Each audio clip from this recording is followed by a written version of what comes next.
And so the theme is to kind of follow the life of the Buddha, so the biography of the Buddha that we are familiar with, and draw from that what can we learn for our lives here today, 2,500 so years later.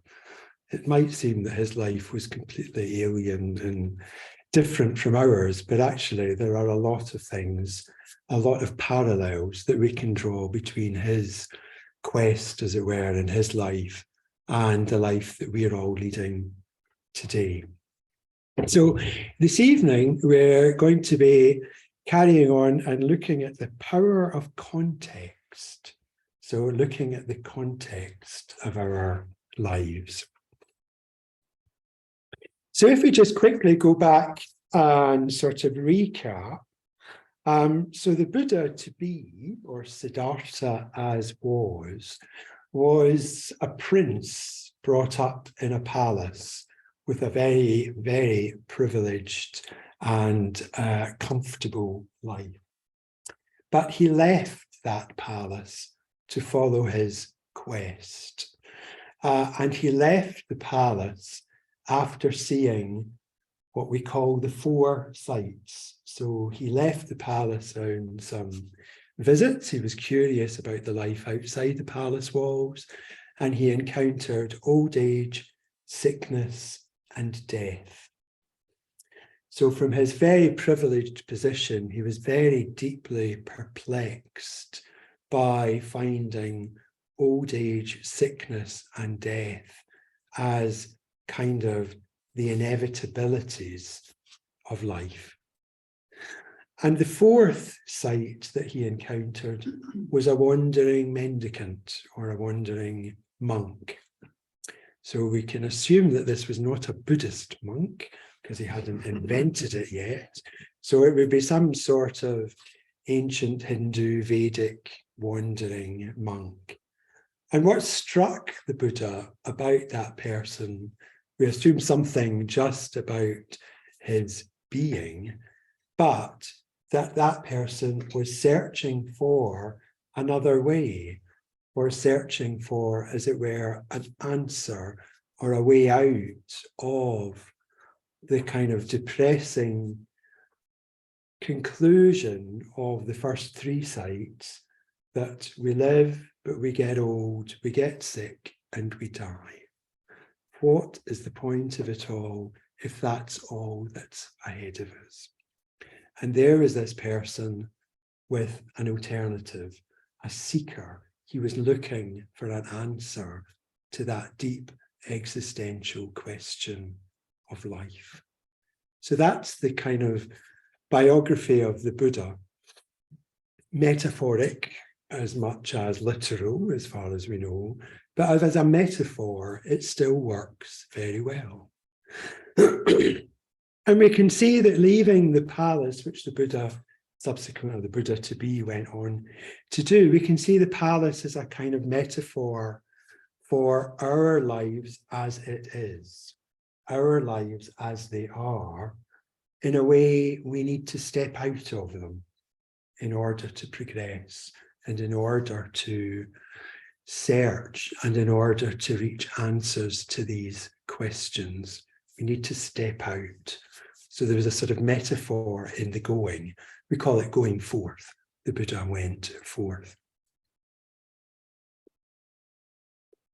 And the other thing that I always liked, that was brought up with when Amanachandra gave a talk at the start of this series, is that the 4 sights of old age, sickness, death, and a wandering mendicant, as it were enough to send the Buddha on his quest, his going forth.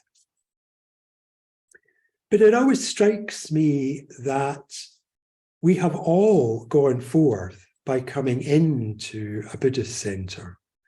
We don't come into a Buddhist center for no reason. We've all come here for a reason. And we all need to stop and reflect on what that reason is. So in a way, we could be asking ourselves the question, what are our 4 sights? we have foresights. There is something that has brought us here. It may be different for all of us. I remember why I went for the first time to a Buddhist center. It's a brave thing to do, so well done to everyone for doing this. It's a brave step to take, to kind of leave the comfort of a normal life and step into this slightly bizarre, slightly alien environment full of Buddhists. So it's a brave thing to do, but there's a reason behind why we do that. There is always a reason behind it. And it's important that we remember that reason. It's very important that we know why we're on our quest at whatever level we consider ourselves on a quest. It may just be curiosity, that's fine. It may be all sorts of different things. Very common foresight would be bereavement. So some people who suffer bereavements have a really deep question that comes up about, well, what is the point if we just die? Similarly to the Buddha encountering death. For myself, for me, it was stress. I was in a situation many years ago that I found quite stressful. I wasn't happy in a kind of existential way. It wasn't that I was unhappy in a way that I could go and buy something in a shop that would make me happy, or that I could do something that would make me happy. There was a kind of deeper depth of, this just doesn't quite feel right. And in a way, that was my way in, that was my impetus. Other things are just simple curiosity. People are curious about Buddhism. People may have encountered mindfulness in their workplace or wherever, it's a bit everywhere, and found out that mindfulness started with Buddhists and come along to Buddhist Center. Maybe that might be the way in, that's fine. And there might be some, that you can't quite put your finger on it, just some sort of, why am I here sort of thing. What is the meaning of life? What are we all here for? That you can't quite sort of define, but you just sense. Whenever I think of that one, I'm always reminded in my experience. I used to live, many years ago, I lived in Paris, which was very, very nice. And central Paris is very beautiful. Many of them should have been for a weekend or whatever. It's a very, very beautiful city. But it's surrounded by miles upon miles upon miles of rather bland, rather boring suburbs, occupied by probably several million people, the vast majority of whom have to travel into Paris to work and then travel back home again. So they have this constant round of traveling, working, traveling, and then just going to bed. And then the whole cycle repeats itself the next day. So the French had this lovely little phrase that still sticks in my mind. A lot of my French has left my mind, but this one sticks in my mind, which is life in the Parisian suburbs was described as métro boulot, métro dodo. So métro is obviously the underground. Boulot is a sort of slightly slang, it's all right, it's a bit slightly slang word. It's a kind of common usage word for work. Then there's metro again. And then dodo is a word that you would use to put a child to bed, to go dodo, it's to go to sleep. So CP, or I don't know what we would use in English. But something that you would explain to a child. So we don't have a direct translation here, but I really like métro boulot, métro dodo, because it really encapsulated that crushing experience of millions of people in a large urban centre. That kind of numbing, I get up, I go to work, I sit in the metro for hours, I go back home, have something to eat and straight to bed, and then the whole thing just starts again, and then next week it's again, and next month, just that, oh my God. That real sense of what is the point of all this? Is this what I was put here to do. So that might be why you're here. So the thing is, having seen our 4 sights, whatever they may be for you individually, they're all different. It leaves us a choice. It gives us a choice. So we've had this experience. It might be mild, it might be quite dramatic, but we've had some sort of an experience that's brought us across the threshold of these doors. And that gives us, in a way, our choice. And the choice is between to do something about it or to pretend it never happened and just go back to normal. Possibly with a cup of tea and a biscuit, a glass of wine, a whiskey, Samudra Ghosha's case, a puzzle book. Whatever our distraction of choice is, put the TV on, get the console out, start playing games. Whatever our distraction of choice is, we can try to sort of suppress that uncomfortable experience by just going back to it. My distraction of choice was alcohol, amongst others. We all have our own distraction of choice that just numbs us because we realize something, but there's immediately then fear, and we can't quite get ourselves to take the next step. And that feels even more uncomfortable. So we're just reaching for a beer or a bottle of wine or whatever it might be.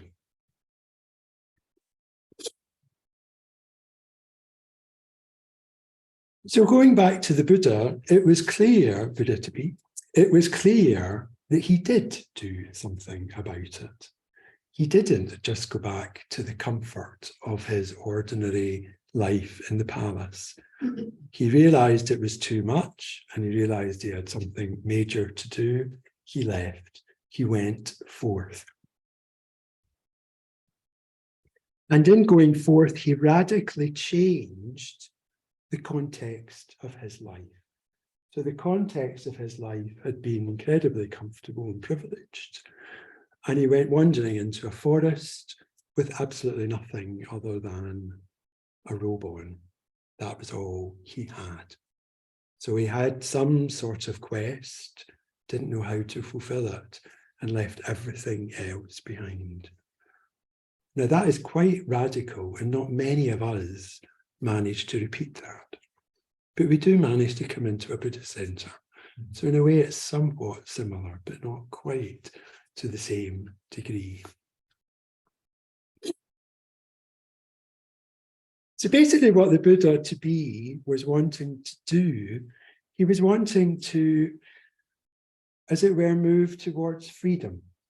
He was wanting to move away from constriction and move towards freedom.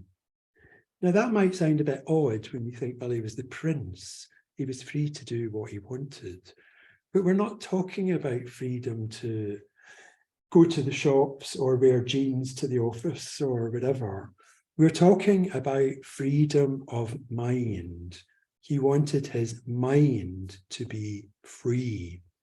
And he knew that to remain in the life that he was leading, his mind would not achieve freedom. It would be constricted and crushed. So everything that the Buddha went on to discover and then to teach is about moving yourself towards freedom of mind. It's not about freedom of movement or freedom of all these other things. It's about freeing our minds. That is the central thing that the Buddha is interested in. So after he left, he went to find some teachers. He realized he needed to learn a few things. So he went off to find teachers. He had 2 sets, mainly, of teachers. So the first teacher was a master of meditation, whatever meditations were common then. And the Buddha very quickly mastered those meditations and became a great disciple of the meditation master, and indeed the meditation master realized that this young man was probably even better at these things than he was. But even though the Buddha had already done so much in leaving his life behind and wandering off into a jungle all by himself, he'd mastered these tasks. He knew it wasn't quite right. He knew that there was something in his experience that just wasn't complete freedom. It just didn't quite make it. So he had the courage to leave. And he went to see some ascetics who taught that the way to liberate the mind wasn't a way through the mortification of the body. So he took on great ascetic practices. And he was very, very good at them, to the point that he nearly died. And he was at the point of dying when he realized, well, this isn't the way either. He might be very good at it, but he was actually just about to die. It hadn't, as it were, worked. So this theory was wrong. So yet again, he left to find another way. And I think this strikes me as requiring an astounding amount of courage to kind of give up what he had already given up, and then to kind of give up, as it were, what he could have thought of as his salvation twice, because he trusted his intuition, he trusted his experience that this was not right. Now, there are several people I know in the order, the Buddhist order, the Triratna order, who actually started off their quest, as it were, within the Christian tradition, and who started off training as priests, I think, generally, for most of them, I think of 2 or 3. And I've been really struck by these people, the courage that these people had to realize that actually that wasn't right for them. They could have stayed and had a very comfortable life within the Christian training tradition, but it wasn't right. And they left. And I've got great admiration for these now order members who did that. They had the courage of their convictions to make already a big, huge choice, and then realize that wasn't quite right, and to leave and to find something else that for them was right. So I get really struck by the courage of the Buddha to do these things. And what does that mean that we can learn from his example? Oh, I need to be a bit quicker. Well, we need to be unafraid to follow our instincts. Our experience, our instincts are really important. That's why remembering why you're here is really important. Because if you forget, you sort of lose your way.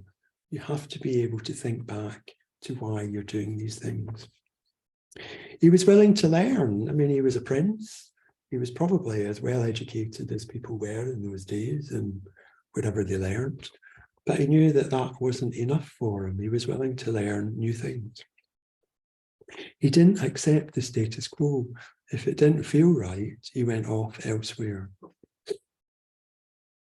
And really big, he was not afraid to admit he was mistaken. It takes a great deal of courage to admit that we're mistaken if it looks like we've committed to something and then it's wrong.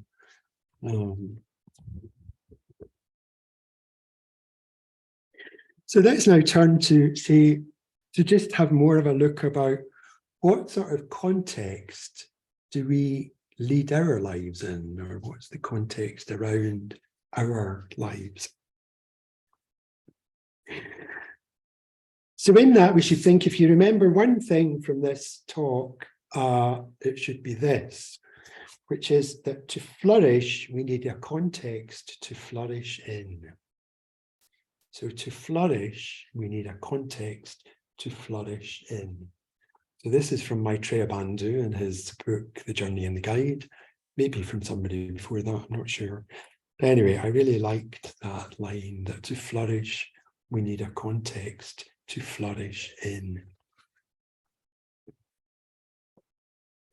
So in order to try and establish a context in which we could flourish or can flourish, we do need to really examine our lives and see what sorts of things are in our lives and what sorts of drivers there are.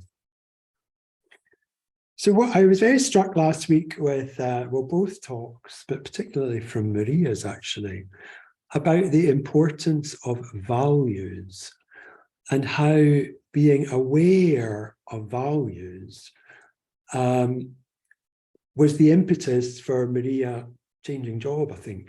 And that takes a lot of courage, and also reminded me of myself. I changed career paths or whatever based on kind of changing values or changing association with values. So important values could be things like truthfulness, kindness, fairness, ethics, friendships.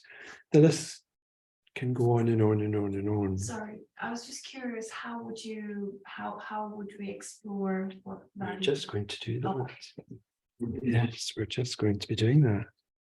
I mean, other things that I know in my past were valuable, I don't know if they're specifically values, but valuable are things like status, money, and relationships. And it's perfectly acceptable that they may well be the sort of central things in your life. But do you want them to be the central things in your life? It's kind of, in a way, looking at the round of your life of what's in it now, what's central now, and what you think you would like to have centrally in your life. There are various other teachings, so status and money are kind of tied up with work, which is a very central thing for many of us, and they're covered in the Buddhist teaching of the Eightfold Path that we explored a few weeks ago. I think Amrachandra again gave that talk on right livelihood. And of course, our relationships are covered under the third precept of simplicity, stillness, simplicity, and contentment. So we can explore them through other angles, as it were, of Buddhist teaching.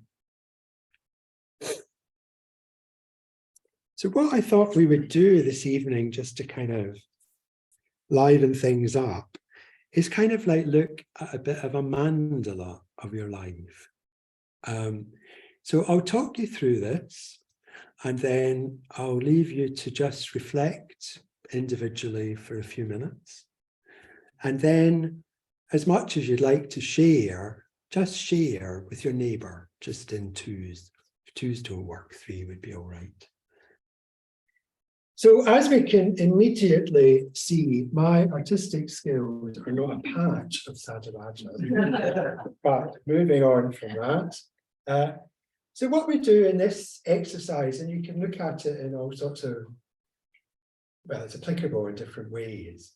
And this is really something to kind of explore here, but it would be good to kind of reflect on for the rest of this week. So we can sort of have this big circle here, and this is our lives, this is our context. And in the middle is the thing that is most important to us in our lives. What is the thing that is most important? The biggest driver? So, for example, it might be something like work. That could be quite common for quite a number of us. That actually the most important thing in our lives at the moment is our work. And that is not right, nor is it wrong. It just has to be acknowledged. We have to acknowledge where we are. We can't go anywhere without acknowledging where we are. Otherwise, we're just lost. So we have to be aware and acknowledge. There's no right or wrong answer. We just have to be truthful. But there are lots of other things, and these are just suggestions. There are myriad other things. So there are many other things. It could be family, friends, relationship, health, sports, hobbies, money, pets, holidays, all sorts of things. So they could be in these other dots. And the idea is that if you're not very sporty, well, sport might be this one here, which is kind of half out in a way. If you don't have many hobbies, that could be, equally in there.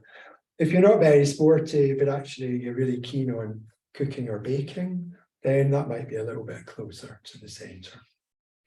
So we just kind of mentally, I mean, normally you would do this with a piece of paper, but I wasn't organized yet. Mentally, just think about what are the things in my life, which ones are central, which ones are peripheral. So we can do that for a few moments. And then we have a think about what is the ideal? Where would I like my life to move towards? So what would my ideal life look like? What would be at the center of the ideal life? The life that you wish you could have. So at the center, you could say, for example, if this is Maria, there may well be something based on what she said last week that would be values. But then there are many values. So kind of which values? So it could be altruism, kindness, fairness, generosity, many, many others. Other things where it's a value, it could be the Sangha. What we're doing here, we're generating Sangha. So all of these sorts of things are potentially in our ideal life. They're not disappeared from our current life, but where are they in our ideal life? So Sangha might be out here, but in our ideal life, we might want it to be closer to here.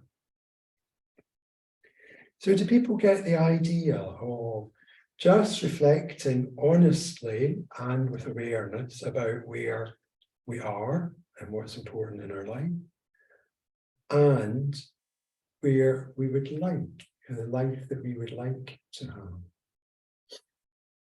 So I'll give us a few minutes just to reflect quietly on that. And then once we've had a chance to reflect, we can have a chance to just kind of talk about it. Really, to bring that to an end, I can tell you we're all quite enjoying that. So something got stimulated, so that's good. But time is the enemy. So I hope that that's giving you sort of some idea to carry on, just a sense of reflecting honestly on where you are and where you want to go. It's such an important and quite a simple in a way, it sounds so straightforward and simple, but we don't tend to do it, but it's really vital. It's a tool that you can use, in all sorts of things. It doesn't have to be your whole life. It could even just be about thinking about a new job. What does your new job look like? What do you like? Do you not like? What's in the middle? What would your new job look like? Sort of thing. You can use it in sort of smaller scale things as well as larger. It's just quite a very, it's just a helpful tool to just put thoughts down. Anyway, so I hope that's been useful. So just lastly, spend a few moments just looking at, well, how do we go about that movement? How do we go about moving a value that might be squeezed out at the side of our lives more into the center, if we want, or moving something that's the center of our life but makes us feel a bit stuck more to the edges, to be replaced with something that has more of a taste of freedom about it. How do we do that? Well, the easiest thing really is just to spend as much time as possible with like-minded people who are trying to do the same thing. We all help each other. So we had that exercise so that you could all talk to each other, and hopefully it was certainly animated enough. Hopefully there's been some clarification that's been helpful for you. You might have helped somebody else might have helped you. That's how it works. We spend time with people trying to do the same things that we do. We understand what they're trying to do, they understand what we're trying to do, and we help each other. And we help each other in a way by offering support at all sorts of different levels. So we support each other to take some risks. So the Buddha took some risks, so we support each other to do that. We might caution if we think the risk's a bit much, but we support each other if we decide to take a risk. We support each other to be clear on our intentions. If somebody's not terribly clear, then we might want to have a word to just try and help clarify exactly what it is that they're trying to do. Sometimes we can get these things all very muddled in our heads, and we need to be clear in what our objectives and intentions are. It supports us, like-minded people support us when we make mistakes. We all do, and when mistakes get made, we might need some support. So we support each other when that happens. We support deeper communication to by that I mean, it's kind of related to being clear on where we're wanting to go, but also being clear on how we are, being able to communicate more deeply how we are, and being able to listen more deeply to how somebody else is, so that we can really get to the nub of what the problem is. It isn't obfuscated by cloudy, unclear language, that we're quite mindful in a way. It's why we practice mindfulness. There's a clarity of what we're talking about.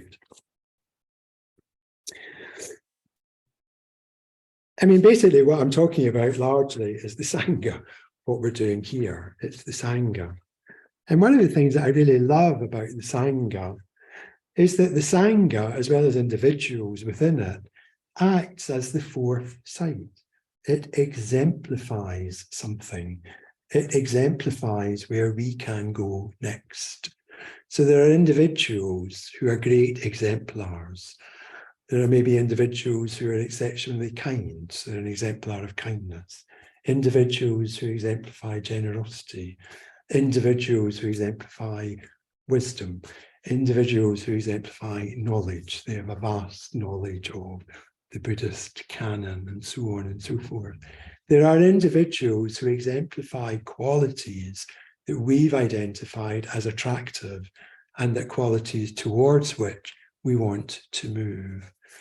And the Sangha in general just exemplifies a community that is a joy to be part of.